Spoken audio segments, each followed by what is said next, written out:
வெடிக்கும் மூன்றாம் உலகப் போர். இஸ்ரேலின் அடுத்த டார்கெட் துருக்கியா? பாதுகாப்புத்துறை அமைச்சர் வார்னிங்கும் கொடுத்துள்ளார். பாலஸ்தீனத்தின் காசா மீதான போர் நடவடிக்கைக்கு மத்தியில் லெபனான் மற்றும் ஈரானுடன் இஸ்ரேல் மோதி வருகிறது. இந்நிலையில்தான் இஸ்ரேலில் அடுத்த டார்கெட் நாங்களாக இருக்கலாம், எங்கள் மீது இஸ்ரேல் மோதலை கடைபிடிக்கலாம், இந்த தாக்குதல் நடந்தால் அது மூன்றாம் உலகப் போருக்கு அழைத்து செல்லும் என்று துருக்கி பாதுகாப்புத்துறை அமைச்சர் யாசிர் குலர் வார்னிங்கும் தெரிவித்துள்ளார்.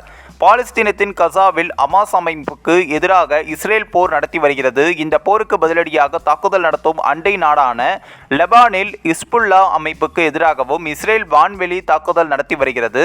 ஹமாஸ், ஹெல்புல்லா அமைப்புகள் ஈரான் ஆதரவும் பெற்றவை. இதனால் ஈரானுக்கும் இஸ்ரேலுக்கும் மோதல் போக்கு உள்ளது. இரு நாடுகளும் ஒன்றையொன்று தாக்கியுள்ளனர். இப்படியான ஒரே நேரத்தில் இஸ்ரேல் 3 நாடுகளுடன் மல்லுக்கட்டியும் வருகிறது. இதற்கிடையே தான் இஸ்ரேலுடனான அனைத்து உறவுகளையும் துண்டிப்பதாக துருக்கி அதிபர் ரெசெப் தயிப் எர்டோகன் தெரிவித்துள்ளார். தொடக்கம் முதலே கசா மீதான போர் நடவடிக்கையை துருக்கி கண்டித்து வந்த நிலையில் இப்போது இஸ்ரேலின் அனைத்து உறவுகளையும் அந்த நாடு துண்டித்துள்ளது. இதற்கிடையே தான் சூழலில் தான் இஸ்ரேலின் அடுத்த டார்கெட்டாக நாங்கள் இருக்கலாம் என்று அந்த நாட்டின் பாதுகாப்புத்துறை பரபரப்பாக அறிவித்துள்ளனர். இது தொடர்பாக துருக்கி நாட்டின் பாதுகாப்புத்துறை அமைச்சர் யாரஸ் குலர் டிவி 100 என்ற தொலைக்காட்சிக்கு அளித்த பேட்டியில், தற்பொழுது புவிசார் அரசியல் விவகாரத்தில் பதற்றமாக சூழல் உள்ளது, அபாயங்கள் ஏற்படும் அச்சம் உள்ளது. இதனால் அனைத்து வகையான பிரச்சனைகளையும் எதிர்கொள்ள துருக்கி தயாராக இருக்க வேண்டியது முக்கியமானதாகும் என்றும் கூறினார். இந்த வேளையில் இஸ்ரேல் சார்பில் துருக்கிக்கு நேரடியாக அச்சுறுத்தல் உள்ளதா என்ற கேள்வியும் எழுப்பப்பட்டது. அதற்கு யாசர் குலர், நம் நாட்டின் அதிபர் இந்த ஆபத்தை உணர்ந்துள்ளது, இது பற்றி வார்னிங்கும் செய்துள்ளார். இஸ்ரேலில் இருந்து அச்சுறுத்தல் இல்லாவிட்டால் அதிபர் இது போன்ற கவலையை வெளிப்படுத்துவாரா? இஸ்ரேல் ஆக்ரோஷமான நாடாக உள்ளது. இது துருக்கிக்கு நேரடி மிரட்டலாகவும் பார்க்கப்படுகிறது.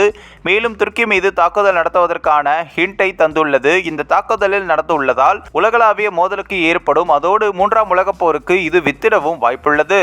துருக்கி எப்போதும் போரை விரும்புவதில்லை.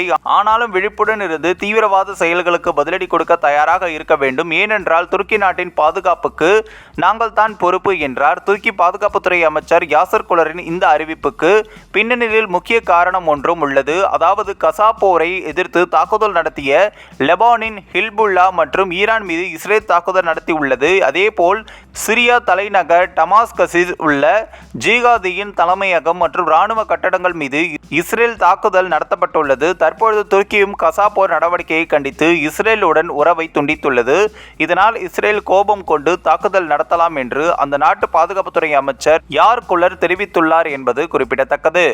இந்த ஒரு வீடியோ குறித்து உங்களுடைய கருத்துக்களை நீங்க மறக்காம கமெண்ட்ஸ்ல சொல்லுங்க. நம்ம ஏஷியாநெட் நியூஸ் தமிழையும் தொடர்ந்து ஃபாலோ பண்ணுங்க.